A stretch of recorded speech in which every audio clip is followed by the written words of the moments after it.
What's the standard login and password for the Kali appliance? Username is Kali and the password is Kali. It's the same. Yes. It's the exact same, right? Now, there are other versions of hacker tools, and some of their passwords are the reverse of the login for root. It's tour. You find all these conventions out there. They're all well documented. But basically, these tools are pretty easy to get to.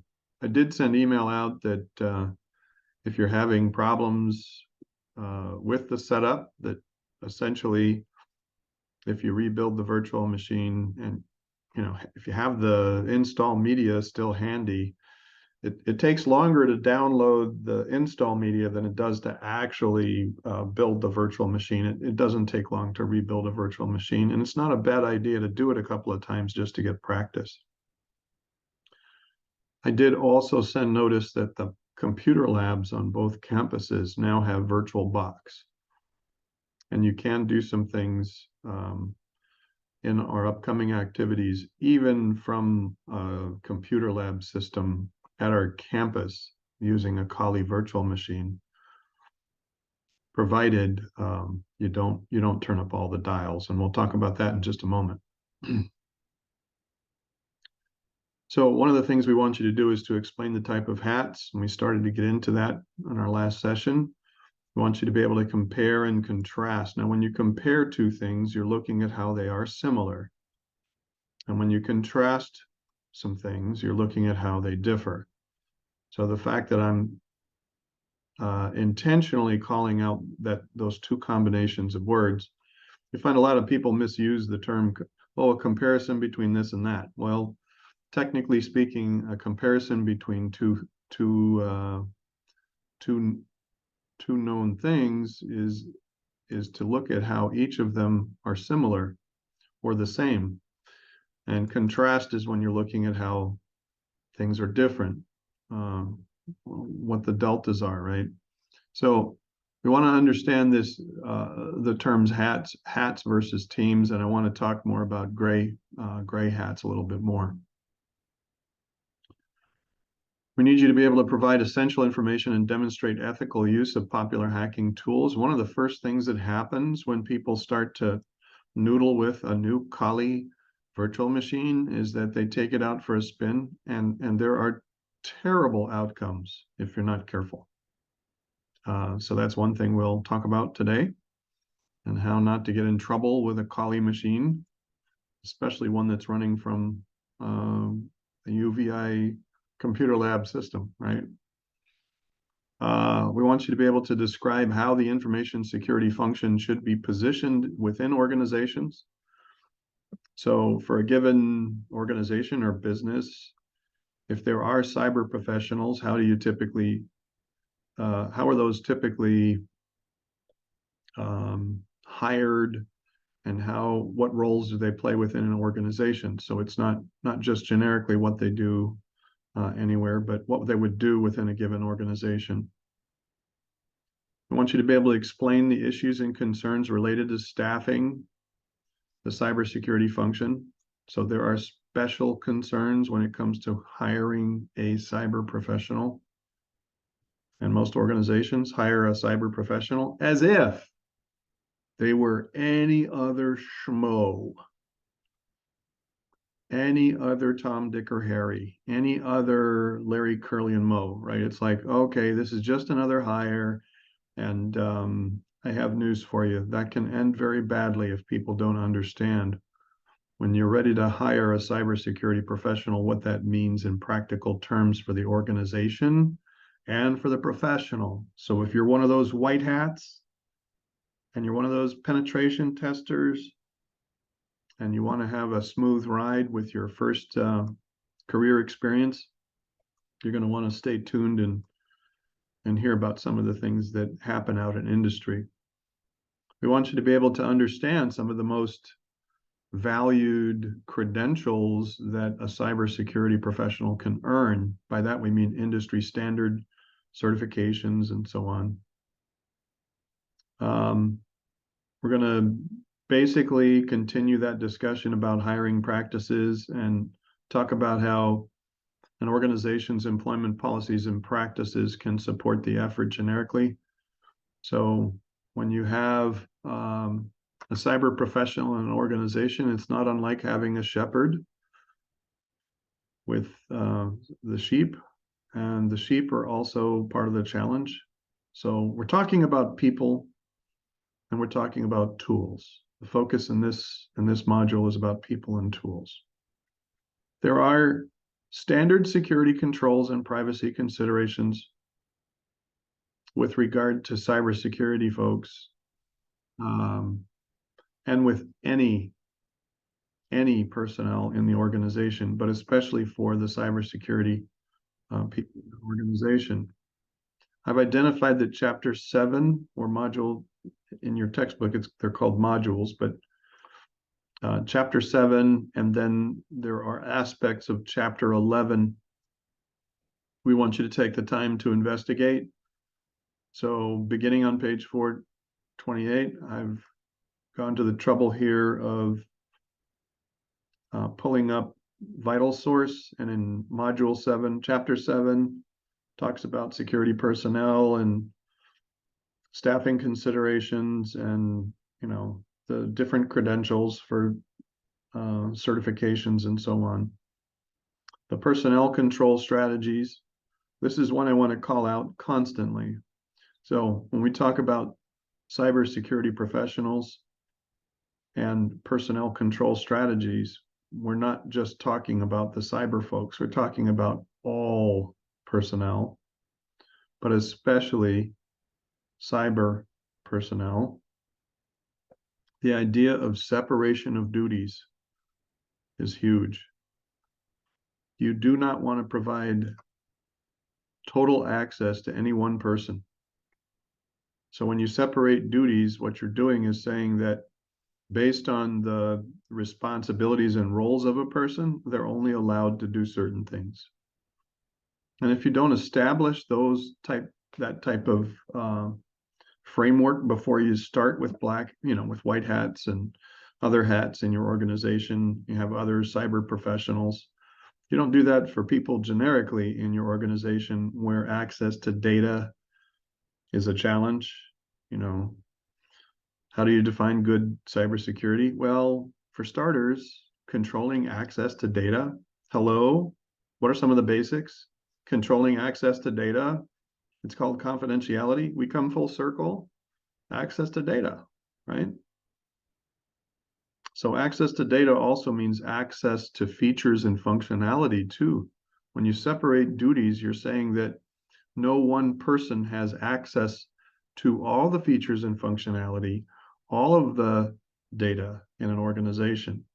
So what's good to establish for cyber security professionals to make sure that, you have a positive experience.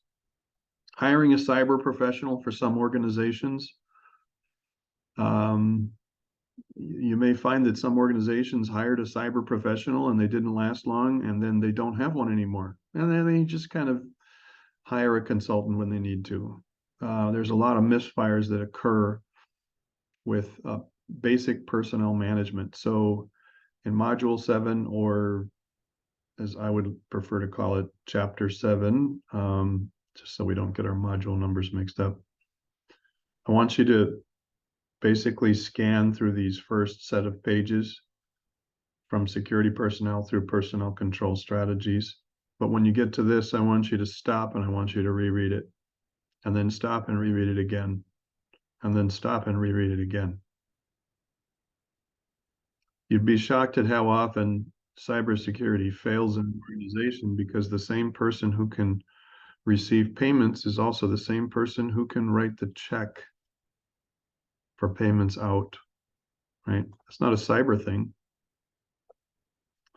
but it becomes a cyber problem when somebody uses the data and the applications to take in electronic payments, and then they beam out payments to themselves, right? So is everybody following what I'm talking about here? So we'll start with Yes, sir. Yeah, we'll start with the cyber professionals, but we're also going to extend the same ideas to everybody in an organization, because sooner or later, everybody gets involved.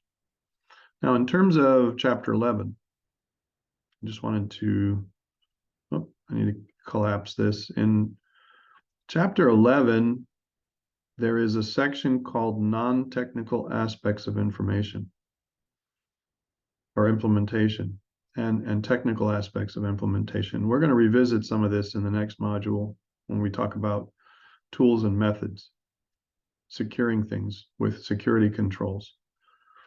But the last part of this section here, technical aspects of implementation, as this section starts, if you click here, the very end of the previous section is displayed. And we'll revisit this when we get to security controls, but the thing that I found most interesting, does everybody see this? Yes. Penetration tests and red team exercises, incident response and management, right? Application software security, right? And then EAT, security awareness and training, that's EAT. So the choices the authors make about organizing some of this content, we're going to have to jump around a bit, but that's one aspect we're going to visit here. Any questions about the material that we need you to review in the book?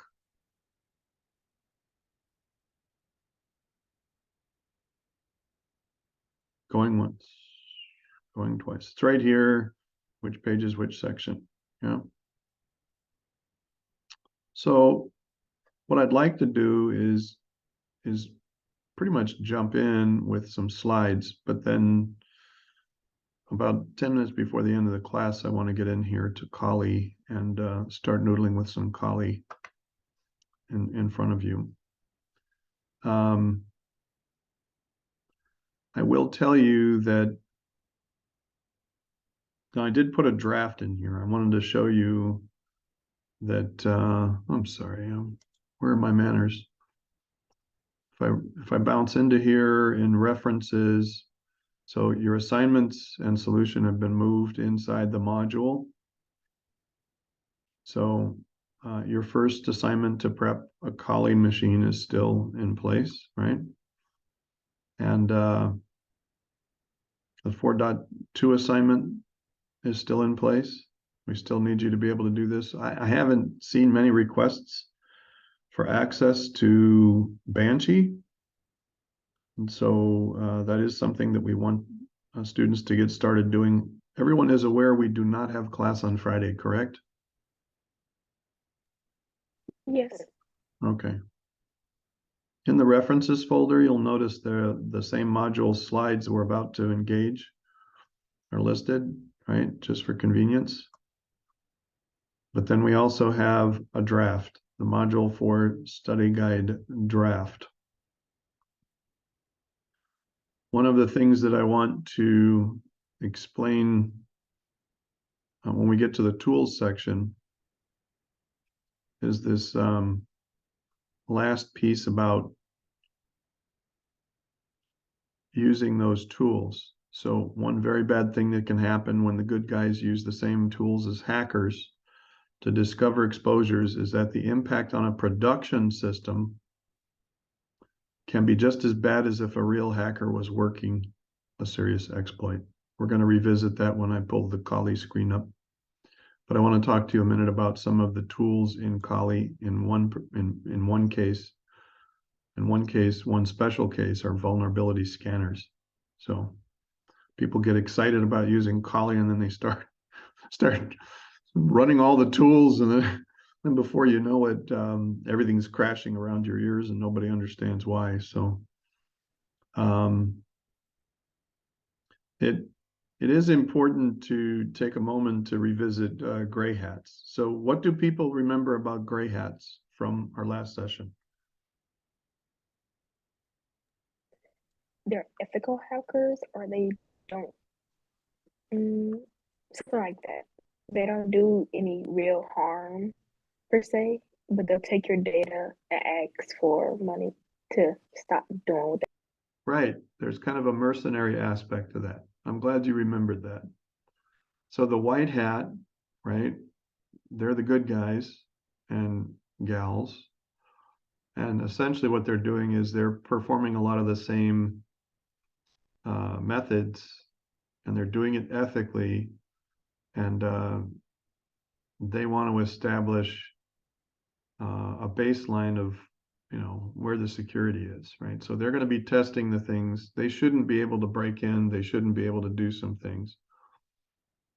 But the black hats, the general context for black hats aren't that you can hire a black hat and they'll be a good guy for you. Black hats are considered to be evil. Their motivations range from simple pride. They want bragging rights. They want to do something called doxing. Has anyone ever heard of that term before? When you dox someone, DOX. Yes, I have heard it before. Yeah, so you're shaming folks online. You're outing them online by basically putting out their problems for everybody to see. So a lot of times it's just about discrediting someone to destroy their capacity to perform their services, right? So people that provide services and goods to others, when there's all sorts of embarrassing problems, that kind of ruins their ability to do things. But they're motivated by different things, by pride, by notoriety, by money, or everything. And basically they haven't been invited, so they're uninvited guests, right? And that is something that they do hold in common with gray hats. So gray hats are uninvited. So white hats are intentional invited, but if you want to contrast how black hats and gray hats are different, they're both uninvited guests. Now, sometimes a black hat is just out trying to do some damage, and they happen to stumble across your poor, pitiful organization and their exposed infrastructure, and then they have a field day, right? So sometimes it's accidental or involuntary, but a lot of times what they're doing is intentionally unauthorized, right? And you're dealing with illegal access in the worst cases. Now they don't generally fear criminal or civil penalties. They often stage their activities beyond the reach of jurisdiction. So one thing that motivates black hats and emboldens them is the idea that, well, you can't touch me because I live somewhere else. I'm still going to hurt you, right? This is the thing that I want you to understand. And this is something that we want to highlight intentionally. The very best black hats aren't even on the screen. They're not on the grid. You don't know they're there. When you look on your system, you can't detect anything. So what am I saying? Yeah, the garden variety black hat, the novices that are getting badder and better, they tend to be more overt. But the most ruthless black hats are the ones that nobody ever really knows about. And for the best black hat hackers in the world, that's a badge of honor. It's like, well, I'm not going to be brazen. I'm not exposing. I'm not doing things to, it's not for money. It's not for fame. It's none of that. I just have a different agenda, and everyone's left to wonder what it is. But in the first place, nobody knows they're there. And those are by far the most difficult to deal with. Those are the ones that are called advanced persistent threats, or APTs. And we're gonna put that in here.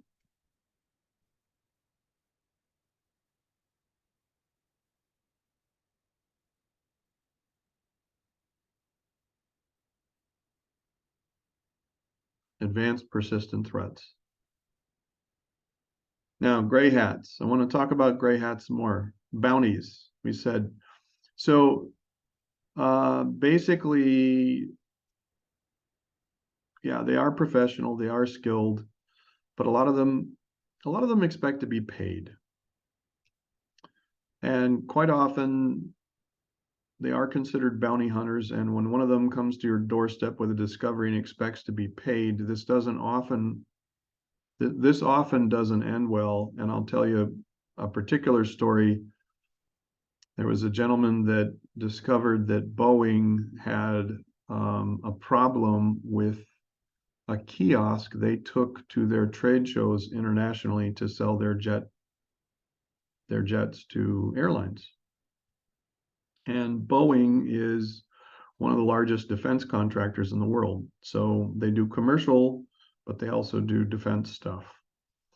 And basically, a gray hat discovered a flaw in the kiosk and tried to go to them. Now, there are some organizations that actually promote a reward for reporting cyber problems. But would you believe that some of these organizations are actually pretty stupid about how they interact with folks who try to claim the reward, right? They botch the opportunity to get ahead of the cyber problem. And essentially what they do is they're so full of pride, they can't believe they have a problem. That's why they flout the idea that they offer bounties. Oh, they're so good. We'll offer a bounty. But then when it actually happens and somebody shows up with an actual legitimate issue, instead of rewarding it like they're supposed to, all of a sudden the organization flips. And in the case of some major corporations, they have badly botched circumstances like this, right? Or worse, they cheat the gray hat. So they find some reason why it's like, oh, you know what, that was reported last month and it's now an official CVE, and yeah, we just haven't gotten around to patching that yet. So they come up with some cheap excuse why they're not going to reward somebody. And this ends badly because that's where gray hats get feisty. They can turn into a dark gray hat and then a black hat without too much trouble. And they can behave in a manner that borders on extortion. So they basically say, hey, look, if you don't pay me, what I did was legitimate. I haven't created any problems. You have your own bounty. You have your own bounty reward. When people discover this, I need you to pay me, right? And if it doesn't happen, basically, they'll take it to another level. It's sheer pride and stupidity when an organization doesn't treat gray hats with great care. Gray hats are wild cards that must not be underestimated. Okay. Now, we did mention that white hats have an Achilles heel, or there is a limitation to their effectiveness. Does anybody know? Does anybody recall from our last session the mention of that?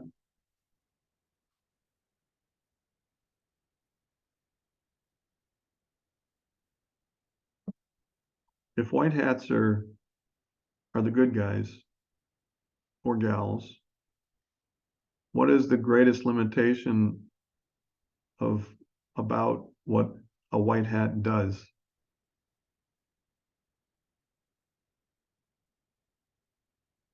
Anyone?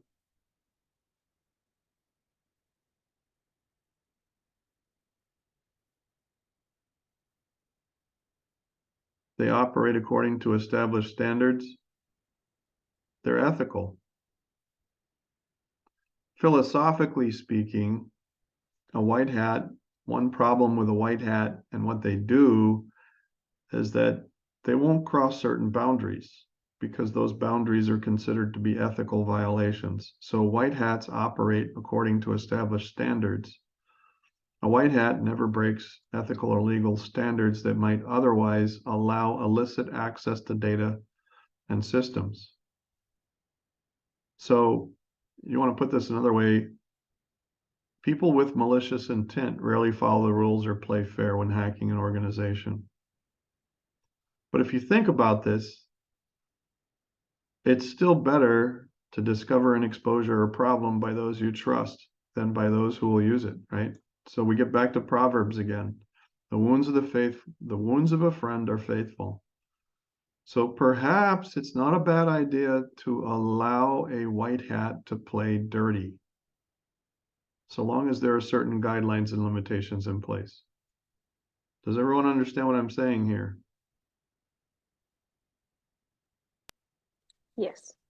Yeah. Allow the white hat to take their gloves off, allow the white hat to do certain things that a malicious person truly would do, right? I mean, not to the point where you want to get somebody to cry. A hacker would call somebody up on the phone and intimidate them so badly they'd be in tears, right? So that's not what I'm talking about. But I am saying that you can allow a white hat to play dirty within certain bounds. And this is where a non-disclosure agreement becomes critical, right? So a non-disclosure agreement is a signed agreement that if somebody discovered something that's bad, they're obligated to keep it confidential, right? And it's important when you establish that kind of a relationship, how discoveries are handled, right? That's something that you want to handle as a matter of project management. You have to have project management expertise. So if a white hat is allowed to play dirty and they discover something that's awkward or embarrassing, how do you handle that? An effective project manager would know, okay, we're not expecting this to happen, but in case it does, here's the agreement up front, right? We're not going to turn you into law enforcement because you found personal information for our president. And now our president is furious. We're not going to fire or terminate your contract.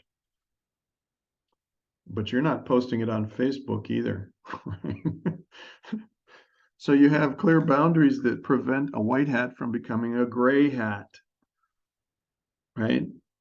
I hope that makes sense. So similar problem with these red team scenarios, right? So white hats have a limitation. When you have cyber professionals that are performing in Capture the Flag, we explained that those were simulations. So it's kind of a similar limitation or caveat because it's a simulated environment with defined parameters. When you're doing a Capture the Flag competition, those aren't real world conditions, right? And bragging rights are important for professionals, so they love to win those competitions. The only difference is that you don't want a black hat bragging about your own exposures in front of an audience. So when you're looking at how white hats and black hats differ in terms of their hacking scenarios, white hats conduct hacking scenarios. They're called Capture the Flag. They're not production environment. A black hat uses the production environment, right? So a black hat wants to be able to brag too. The only difference is that they're doing it on your primary system in front of a live audience, right? So, and they won't hesitate to conduct a test of skill and prowess on the production system with live witnesses. Now, this whole idea of production system is huge. So at this point, what I wanted to do was to kind of segue into the Kali. How many of, well, I shouldn't, let me ask, how many of you have gotten to the point where you have the same screen that I'm showing in front of you? I haven't reached there yet. I was having a problem with extracting it. Right. I reached it. I finally reached it. So we have a couple of students that have gotten to this point, yes? Yes. Okay. Yes. Well, I'm glad to hear that. And if you're still struggling, or there's a problem with extraction, let me know. So if I type in the password here,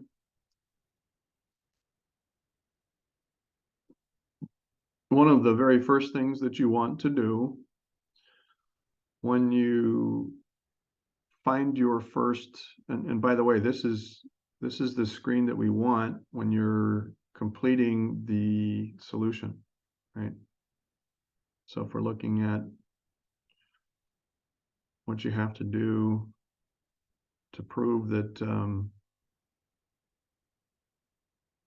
I'm sorry. Yeah, this assignment, not the solution, this assignment. You want to capture a screen of your new Kali after you logged on to the system, right? And then show that it's in your on your machine. This tool might shock you. There are all kinds of bugs and problems. Hackers love to use hacking tools, and sometimes they embed malicious content inside the hacking tools. Shocker, right? There are all sorts of things that can go wrong. As a principal, you want to make sure that your tools are up to date, and that if there are any bugs or problems with the way a tool operates, you want to take care of that before you actually use it. So one of the first things that you should do is open a terminal. I'm going to go ahead and let's see if I can open another terminal. I'll just go with this one. The moment you get a tilde prompt, that is an unprivileged prompt, and you want to enter the command sudo su, and it's going to prompt you for a password. You'll enter the same password here that you use to log in Kali. Once you do that, you're going to have a pound prompt. Pound prompt is a root privileged account. That's why the prompt changes from Kali on Kali to root on Kali. And what you need to do is enter this command, apt-get space update, and then 2 ampersands. So those characters are actually the and symbol if you do Shift 7 on your keyboard. And then you're going to chain the next command to it. That's what the 2 ampersands do. It allow you to execute one command after another. What we want you to do is update your Kali catalog and then use the upgrade command to apply any fixes or patches. And what you'll find is that there's a number of these that don't load. So it'll tell you how many will upgrade, how many won't. It'll ask you to answer yes. And then after you get to, so you answer yes. And then what it'll do is it'll carry on, and it gets all of these new patches and fixes. Now I've downloaded the latest version of Kali. It hasn't been out that long, but here are a whole slew of fixes and patches that have become necessary because of the way the tool works, right? So it goes ahead and loads this, and then it's going to ask you, after it finishes loading, you have the option to do some cleanup.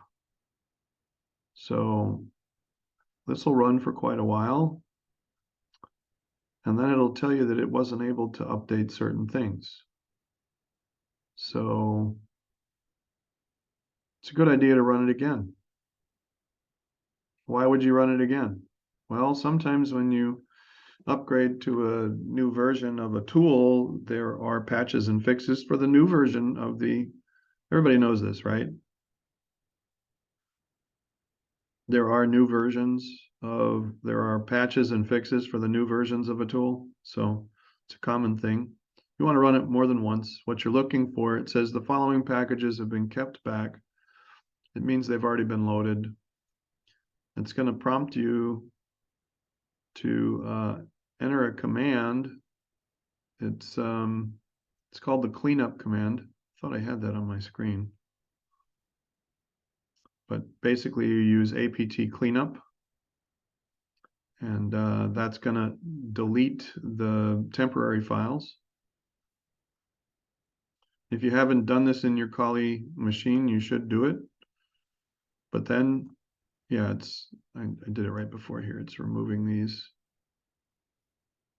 Yeah, auto remove, that's what it is. apt auto remove. This is what you want to see. You want to run the apt command, the dual command, repeatedly until you see 0 upgraded, 0 newly installed, 0 to remove. And then 116 not upgraded. And if you scroll up there, it'll say, okay, the ones that weren't upgraded didn't have to be upgraded, but we have extra stuff in here we need to clean up. So you issue the apt auto remove command, and it'll pull those out. That's important for maintenance on the virtual machine, just so that you don't run out of disk space. Any questions about your first actions after you satisfy the submission for 4.1? I'm okay if you just open a terminal prompt or you just have the opening screen, and that's what you submit for your 4.1. But you should update everything on your Kali machine so that it's working properly. Nobody wants to use a set of hacking tools that aren't reliable. So that's one of the things that white hats do. They want to know they're using the latest version and what the tool they're using is reliable. I hope that makes sense. Any questions before we go into vulnerability scanners? No question. Now, inside Kali,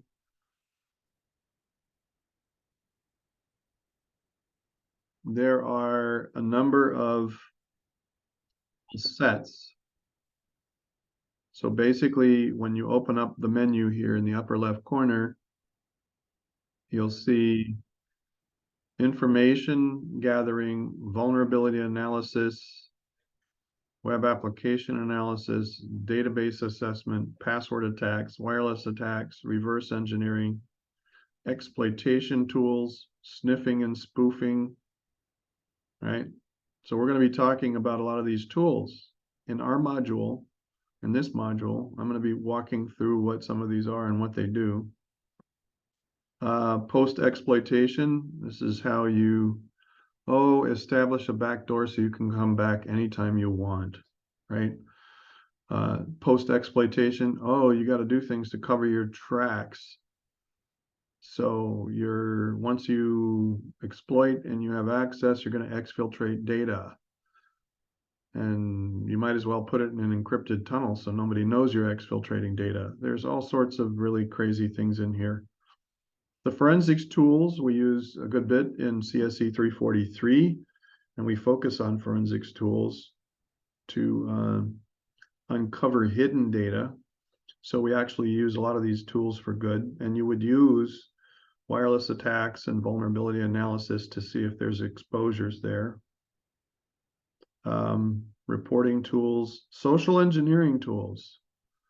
You can basically create really elegant, very deceptive phishing attack emails, right? And there's actually tools to help you automate the process, right? So you can really take it to scale. These are really serious really serious tools. And one of the things that I want to focus on before we close today is the vulnerability analysis. Information gathering is one thing. You can use Nmap to gather information about an organization, and it can be very basic stuff like, okay, who's connected to the network today? Who's out there?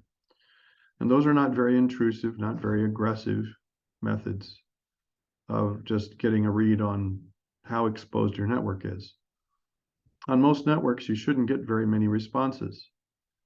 If the security of the network connected devices is proper, you shouldn't get any responses. And Nmap is a good tool just to see if anybody answers back. It's like standing on the edge of the Grand Canyon and shouting, is anyone out there? And it's interesting to see what you get for a response.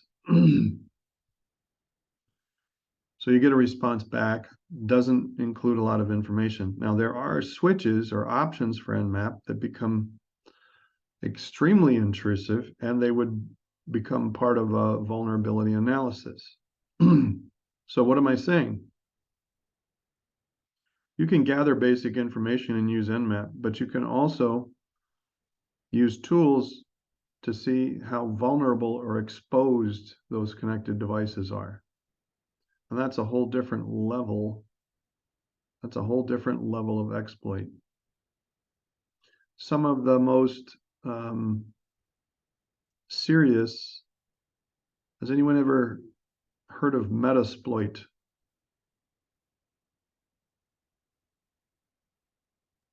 I have not. Okay. Metasploit is well, it's an exploitation tool. So it's going to find the openings and then crack them. Some people use Metasploit for friendly purposes as a white hat. And the problem is that if they use Metasploit in a certain manner, they create so much bandwidth and generate so much traffic while the connected devices are being inspected across 65,000 ports that it cripples the network, right? So Metasploit is an example of a tool that can be used effectively, or it can be used very badly. Wireshark is another example. You can turn up the dials on Wireshark and it can be very effective, but in order to make Wireshark work, you often have to turn a network interface card into something called promiscuous mode. And that creates challenges for firewalls and intrusion detection systems. They tend to go bonkers. So a lot of times people will watch YouTubes and they're like, why doesn't my Wireshark work? I just want to collect some packets I just want to collect some Ethernet frames. I'm not doing anything bad. They connect Wireshark and they can't get it to work. They watch a friendly YouTube and it says, oh, you got to change the settings so it's promiscuous mode. What do we mean by promiscuous mode? In our settings, under our network,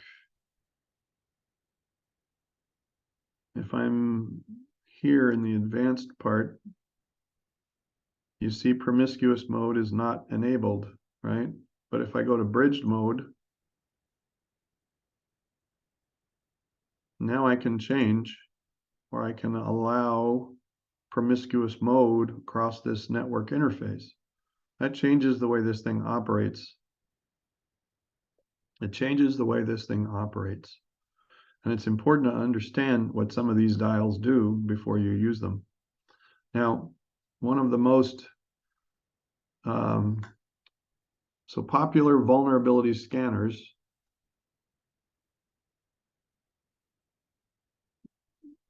these are tools that hackers use, but also tools that Nessus.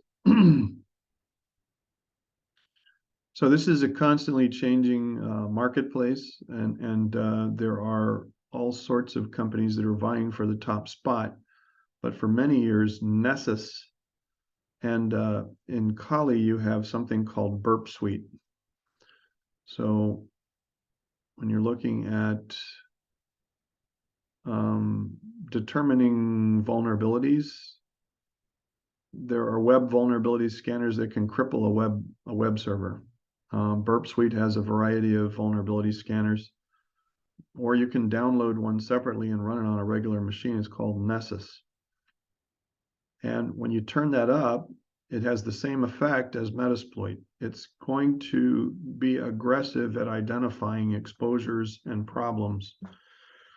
And if you basically run it as if you were a hacker, or you run it as if you want to identify every little possible vulnerability in every little device, and you want to log all of those, the the amount of network traffic that results can cripple an entire company network, so no one can do anything.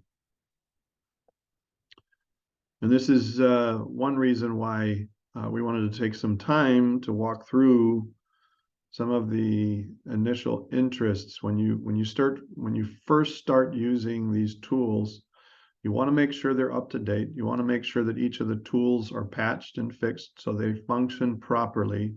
And then you want to research how they work before you turn them loose. If you turn them loose in a production environment, there are some tools you just don't want to run because the impact will be as bad as what a hacker would do.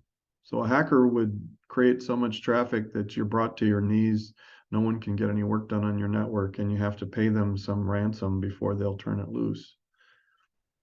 Imagine everyone's surprised when their cybersecurity professional takes their tool out that they've had a chance to use here and there, and they don't read up on it, and there are new versions, and those new versions aren't patched, and they basically fire away the default settings, and you're off to the races. And everybody discovers, oh yeah, they have network problems. Gee, thanks, cyber professional. Gee, thanks. Now, can you pack up your stuff and put it away? We'll get back to you on when we want to follow up with this, right? And that's unfortunately, that's a pretty common scenario of people go charging right in with some of these tools. So that's just something we wanted to stress in this session, in this module on purpose. Are there any questions about what we've shared and shown with Kali today? And about vulnerability scanners and vulnerability tools and exploitation tools in particular?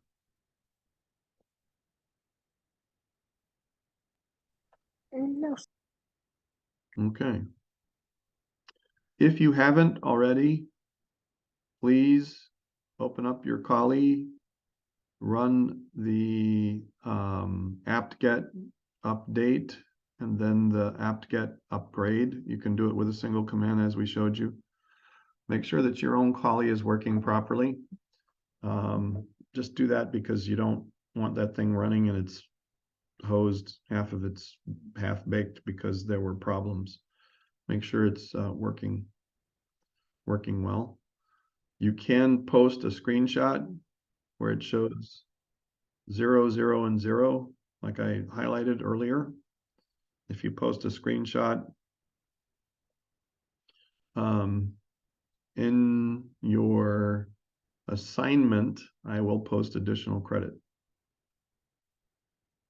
Any questions before we stop for the day? Yeah, Professor Kent, I have a question about wait till everyone leaves. About what? Oh, after everyone leaves? Yes. Okay. All right. Have a good day. Remember, we don't have class Friday. And we'll see you next Monday.